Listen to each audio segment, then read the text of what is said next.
Hello, ഇന്നൊരു പച്ചടീൻ്റെ റെസിപ്പിയാണ്. കുമ്പളങ്ങ വെച്ചിട്ടാണ് ഇന്നത്തെ പച്ചടി ഉണ്ടാക്കുന്നത്. വീഡിയോ ഇഷ്ടപ്പെട്ടിട്ടുണ്ടെങ്കിൽ ഒന്ന് ലൈക്ക് ചെയ്ത് സബ്സ്ക്രൈബ് ചെയ്യണേ. ഇതെങ്ങനെ ഉണ്ടാക്കാൻ നോക്കാം. അതിന് വേണ്ടിയിട്ട് കുമ്പളങ്ങ ചെറുതായിട്ട് ഇങ്ങനെ മുറിച്ചെടുത്തിട്ടുണ്ട്. ഇനി ഇത് വേവിച്ചെടുക്കണം. അതിന് വേണ്ടിയിട്ട് ഒരു പാത്രം എടുത്തിട്ടുണ്ട്. അതിൻ്റെ അകത്തേക്ക് നമ്മൾ മുറിച്ച് വെച്ചിട്ടുള്ള കുമ്പളങ്ങ ഇട്ട് കൊടുക്കുന്നുണ്ട്. ഇനി അതിലേക്ക് എരിവിന് ആവശ്യമായിട്ടുള്ള പച്ചമുളക് ചേർത്ത് കൊടുക്കണം. ഞാനിപ്പോൾ 4 പച്ചമുളകാണ് ചെറുതായിട്ട് അരിഞ്ഞിട്ട് എടുത്തിട്ടുള്ളത്. ഇനി അതിൻ്റെ അകത്തേക്ക് കുറച്ച് കറിവേപ്പിലയും 1/2 ടീസ്പൂൺ ഉപ്പും കൂടി ചേർത്ത് കൊടുക്കുന്നുണ്ട്. ഇനി ഇതിലേക്ക് 1 ടേബിൾ സ്പൂൺ വെളിച്ചെണ്ണ ഒഴിച്ച് കൊടുക്കുന്നുണ്ട്. ഇനി ഇതെല്ലാം കൂടി ഒന്ന് മിക്സ് ആക്കി എടുക്കുക.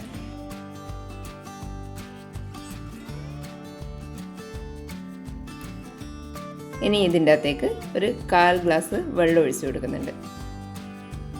കുറച്ച് മാത്രമേ വെള്ളം ഒഴിച്ച് കൊടുക്കണ്ടൂ.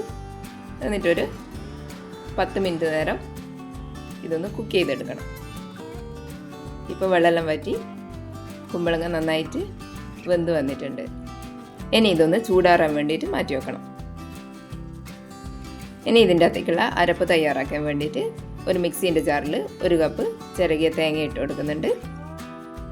അതിൻ്റെ അകത്തേക്ക് ഒരു 1/2 ടീസ്പൂൺ അളവിൽ ജീരകം ചേർത്ത് കൊടുക്കുന്നുണ്ട്. ഇനി ഇതിൻ്റെ അകത്തേക്ക് ഒരു ചെറിയ കഷ്ണം ഇഞ്ചി കൂടി ചേർത്ത് കൊടുക്കുന്നുണ്ട്. തൈര് ഒഴിച്ചിട്ടാണ് ഇനി ഇത് അരച്ചെടുക്കേണ്ടത്. ആകെ 1 കപ്പ് തൈരാണ് ഈ പച്ചടിക്ക് വേണ്ടിയിട്ട് എടുക്കുന്നത്. അതിൻ്റെ അകത്ത് കുറച്ചായിട്ട് ഒഴിച്ചിട്ട് ഇതൊന്ന് അരച്ചെടുക്കണം. ഇത് നന്നായിട്ട് അരച്ചെടുത്തതിന് ശേഷം ഒരു പാത്രത്തിലേക്ക് മാറ്റി കൊടുക്കുന്നുണ്ട്. ഇനി ബാക്കിയുള്ള തൈര് കൂടി ഇതിൻ്റെ അകത്തേക്ക് ചേർത്ത് കൊടുക്കുക. ഇനി നമ്മൾ വേവിച്ച് വെച്ച കുമ്പളങ്ങ നല്ലോണം ചൂടാറിയതിന് ശേഷം ഇതിൻ്റെ അകത്തേക്ക് ചേർത്ത് കൊടുക്കുക. ഇതെല്ലാം ഇനി നന്നായിട്ടൊന്ന് യോജിപ്പിച്ചെടുക്കണം. എല്ലാം കൂടി നന്നായിട്ട് മിക്സ് ചെയ്തതിന് ശേഷം ഇതിൻ്റെ അകത്തേക്ക് ആവശ്യത്തിന് ഉപ്പ് ചേർത്ത് കൊടുക്കണം. നമ്മളിപ്പോൾ കുമ്പളങ്ങ വേവിക്കുമ്പോൾ മാത്രമേ ഉപ്പ് ചേർത്തിട്ടുള്ളൂ. ഇനി ഈ അരപ്പിലേക്കും തൈരിലേക്കെല്ലാം വേണ്ടിയിട്ട് ആവശ്യത്തിനുള്ള ഉപ്പ് ചേർത്ത് കൊടുക്കുക.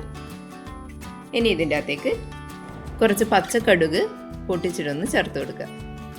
1 ടീസ്പൂൺ അളവിൽ ചേർത്ത് കൊടുത്താൽ മതിയാവും. ഇനി ഇതിലേക്ക് താളിച്ചൊഴിക്കണം. അതിന് വേണ്ടിയിട്ട് ഒരു ചീനച്ചട്ടിയിൽ കുറച്ച് വെളിച്ചെണ്ണ ഒന്ന് ചൂടായി വരുമ്പോൾ അതിൻ്റെ അകത്തേക്ക് കടുക് ചേർത്ത് കൊടുക്കുക. ഇനി കടുകൊന്ന് പൊട്ടി വരുന്ന സമയത്ത് കുറച്ച് വറ്റൽമുളകും കറിവേപ്പിലയും കൂടി ചേർത്ത് കൊടുത്തിട്ട് നന്നായിട്ടൊന്ന് മൂപ്പിച്ചെടുക്കുക.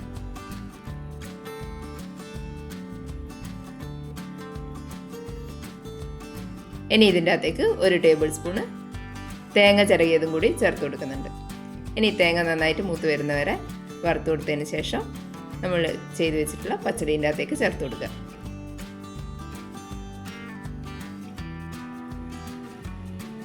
ഇനി ഇതെല്ലാം കൂടിയിട്ട് നന്നായിട്ടൊന്ന് മിക്സാക്കി എടുത്താൽ നമ്മൾ അടിപൊളിയായിട്ടുള്ള കുമ്പളങ്ങ പച്ചടി റെഡിയായി.